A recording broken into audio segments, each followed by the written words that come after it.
Thank you అనేది కేవలం నాతో సినిమా చేసినందుకు కాదు, కొడుకు పుట్టిన తర్వాత ఒక విషయం నాకు అర్థమైంది.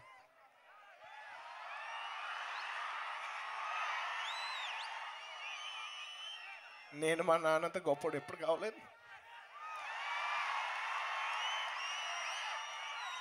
నేను మా నాన్నంత గొప్పడు ఎప్పుడు అవ్వలేను. ఆయనలో సగం కూడా నేను ఎప్పుడు అవ్వలేను. నా కోరిక నా లైఫ్లో మా ఫాదర్లో నేను సగం అయితే చాలు మా నాన్నగారు నీ ఫీలింగ్ వస్తుంది. మా నాన్న అయితే నాకు I love my father more than anything in this world. I've never had an opportunity to tell him. And I think this is one of the best opportunity to tell him, Daddy, I love you. నేను ఎప్పుడు చెప్పలేదు నీకు thank you thank you thank you.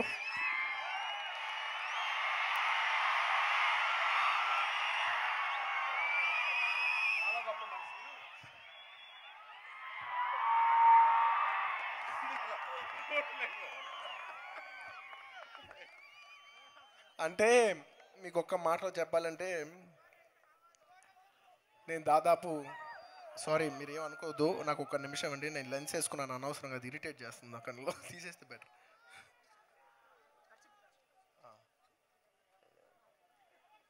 Okay. నాకు life ఇచ్చిన తల్లిదండ్రులకి, నన్ను ఎప్పటి నుంచో ఫస్ట్ సినిమా నుంచి సపోర్ట్ చేసిన మా చిరంజీవి గారికి, ఆ తర్వాత నాకు తెలీదు నాకు సుకుమార్ అంటే అంత ఇష్టం అని. ఐ థింక్ ఆర్య అయిపోయిన ఒక 4-5 ఏళ్ళ తర్వాత ఏదో ఐ థింక్ మేబీ పరుగు లేదంటే ఇంకే ఆర్య 2 సినిమా పరుగు సినిమా చేస్తాను అనుకుంటాను. ఆ టైంలో నేను ఒక కారు కొనుక్కున్నా.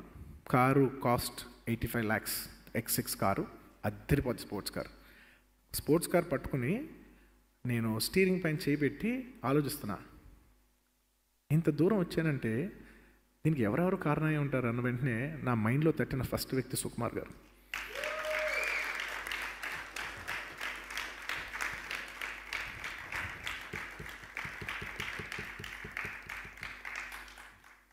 డార్లింగ్,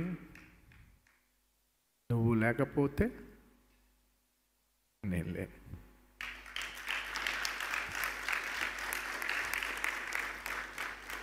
ఆర్య లేదు, ఇంకే లేవు.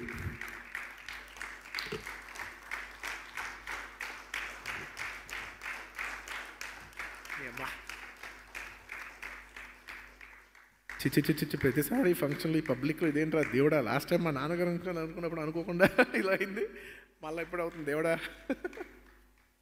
ఎప్పుడైనా అర్థమైందా ఎంత ఇంపార్టెంటో అంతలే. Thank you darling. I don't want to make this an emotional thing, not at all. ఇవాళ న్యూ ఇయర్ మంచి బ్లాస్ట్లో ఎండ్ అవ్వాలి, అందరూ పెద్ద సక్సెస్ అయింది, మంచి సెలబ్రేషన్ మూడ్లో ఉన్నాను. ఇట్స్ జస్ట్ అ మూమెంట్ అంతే. Thank you so much darling. నన్ను స్టార్ని చేసి స్టైలిష్ స్టార్ నుంచి వాళ్ళ ఐకాన్ స్టార్ వరకు యావత్ భారతదేశం చూసేటట్టు చేసావంటే అది డెఫినెట్లీ నువ్వు ఎంత అన్బిలీవబుల్ కాంట్రిబ్యూషన్ ఇచ్చావని నేను మాటల్లో చెప్పలేను. Thank you. ఇంకా నేను ఈ గురించి ఎంత చెప్పినా తక్కువే.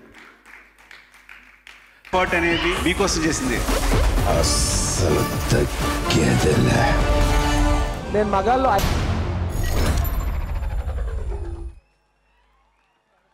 డార్లింగ్, నువ్వు నమ్మకపో, కేవలం నేను ఈ సినిమా చేయడం నీ గురించి తప్ప ఇంకేం లేదు, నీ మీద ప్రేమ తప్ప ఇంకేం లేదు. ఈ కథ క్రియేట్ అవ్వడం వచ్చు, మాట్లాడడం వచ్చు. ఫ్రాంక్గా చెప్పాలంటే నీతో సినిమా చేస్తున్నప్పుడు నా దగ్గర కథ లేదు. నీకు వచ్చినప్పుడు ఊరికే జస్ట్ ఒక సీన్ 2 సీన్లు చెప్పాను, ఇట్లా ఉండొచ్చు క్యారెక్టర్ అంతే, కానీ నా దగ్గర కథ లేదు ఆ టైంకి. సో నువ్వు నమ్మి నా తర్వాత నువ్వు నాకు ఇచ్చిన ప్రతి క్షణం నాతో మాట్లాడుతూ ఎనర్జీ కానీ, మన ఇద్దరం కూర్చున్నప్పుడు ఒక సీన్ చెప్పినప్పుడు నువ్వు ఇచ్చే తపన కానీ, సీన్ గురించి పడే తపన కానీ, ఈ వ్యక్తి కోసం ఏదైనా చేసే ఇచ్చరా. బికాజ్ సినిమానే మా ప్రపంచం. ఆ సినిమాలో ఈ సినిమాని ఒక స్థాయి తీసుకెళ్ళడానికి వ్యక్తి ప్రయత్నిస్తున్నాడు అంటే ప్రతి ఒక్కరికి ఒక ఎనర్జీ వస్తుంది. సెట్లో మొత్తం అందరికీ శ్రీవల్లి చెప్పినట్టు, శ్రీలీల చెప్పినట్టు, లేకపోతే అందరూ నా టెక్నీషియన్స్ చెప్పినట్టు, నా అసిస్టెంట్ చెప్పినట్టు ప్రతి ఒక్కరికి కూడా ఏదైనా ఇప్పుడు ఫర్ ఎగ్జాంపుల్ అంటే ఒక ప్లాట్ఫామ్ క్రియేట్ చేస్తాడు తను ఈ హైలో, అది మైత్రి మూవీ కేసు అయినా మేము అందరైనా సరే ఈ ప్లాట్ఫామ్లో మమ్మల్ని కూర్చోబెడతాడు. ఆ హైట్లోనే మా అందరం చేయాల్సి వస్తుంది. ఈ హైట్లోనే అందరం, నేను కూడా అక్కడికి ఎక్కి వర్క్ చేయాలి, ఏ ఆర్టిస్ట్ అయినా, ప్రొడ్యూసర్స్ అయినా, టెక్నీషియన్స్ అయినా ఆ హైట్లోకి వెళ్ళి వర్క్ చేయాలి మేమందరం. సో తను ఒక ప్లాట్ఫామ్ అంత హైలో క్రియేట్ చేస్తాడు కాబట్టి మీరు చూసారు కదా, టీజర్లో ఉంటుంది, తను ఎక్కడ నిలబడతాడు చూసారా, అక్కడ మనందరినీ తీసుకెళ్తాడు, అక్కడ తీసుకెళ్ళి అందరిని కూర్చోబెడతాడు, అక్కడ వర్క్ చేస్తాడు. అలా వర్క్ చేయడం వల్ల వచ్చిన మూవీస్నే Pushpa 1, Pushpa 2. Love you darling is pure my love towards you. ఇది కథ కాదు, సినిమా కాదు, రాయడం కాదు, ఇది నీ పట్ల ప్రేమ తప్ప ఇంకేమీ లేదు. Love you so much darling, love you. ఇంకాసేపు ఉంటే ఆయన లేకపోతే నేను లేను. ఆయన అనుకుంటున్నాడు నేను ఇది సినిమా బన్నీ చేశాను. అసలు ఆయన ఆర్య సినిమా లేకపోతే నేను అసలు లేను. ఈ స్టేజ్ లేదు, జనం లేదు, ఏమీ లేదు. So it is all him. And ఈ సినిమా నేను ఎప్పుడు ఈ సినిమా గురించి చెప్పాలంటే, ఈ సినిమా ఎప్పుడు నా కోసం, మీరు నమ్మండి నమ్మకపోండి, నేను ఈ సినిమా 3 years పనిచేసినా కూడా నాకు ఒకటే ఫీలింగ్, ఈ సినిమా నా కోసం ఎప్పుడు ఆడాలని నేను అనుకోలేదు. ఈ సినిమా ఆడాలని నేను 3 సార్లు అనుకున్నా. ఒక్కసారి ఫస్ట్ టైం కాదు, ఒకసారి ఇప్పుడంటే మేము సినిమా షూటింగ్ చేసే ఈ హడావుడి మధ్యలో సుకుమార్ గారు ఒకరోజు చాలా అంటే ఇంక ఎంత కష్టం అంటే వెనక నరకం అనిపిస్తున్నారంటే ఇంకా సీన్ రావట్లేదు, తగ్గట్లేదు, ప్రాక్టికల్ ప్రాబ్లమ్స్ ఇన్ని మధ్యలో ఆయన బ్రేక్ డౌన్ అయిపోయారు. అప్పుడు నేను అనుకున్నా, ఈ సినిమా ఈయన కష్టం కోసమైనా ఆడాలిరా బాబో. నేను ఇప్పుడు ఏ సినిమా ఆడాలని అలా కోరుకోను. నేను I only think of give energy. మనం ఏమి ఇస్తున్నాం, వాళ్ళు ఏం చూస్తారని అనుకున్నాం. కాబట్టి నేను నిజంగా అలా కోరుకుందంటే ఓన్లీ సుకుమార్ గారి కోసం కోరుకున్నా, ఈ సినిమా ఇలా ఆడాలని. ఆ తర్వాత ఇంకొకసారి కోరుకున్నాను, 3 సార్లు కోరుకున్నాను. ఫస్ట్ సుకుమార్ గారు అప్పుడు కోరుకున్నాను. ఆ తర్వాత ఈ సినిమా లాస్ట్ డే షూటింగ్ అయిపోయినప్పుడు అందరి ఫేసులు చూస్తున్నా, మా కెమెరామెన్, మా అందరి ఫేసులు చూస్తుంటే అందరూ ఈ సినిమాకి దాదాపు 3 years ఆఫ్ దేర్ లైఫ్ వాళ్ళు సాక్రిఫైస్ చేశారు. వీళ్ళందరూ ఈ 3-4 years లైఫ్ మీనింగ్లెస్ అయిపోద్ది ఒక సినిమా కానీ రన్ అవ్వకపోతే.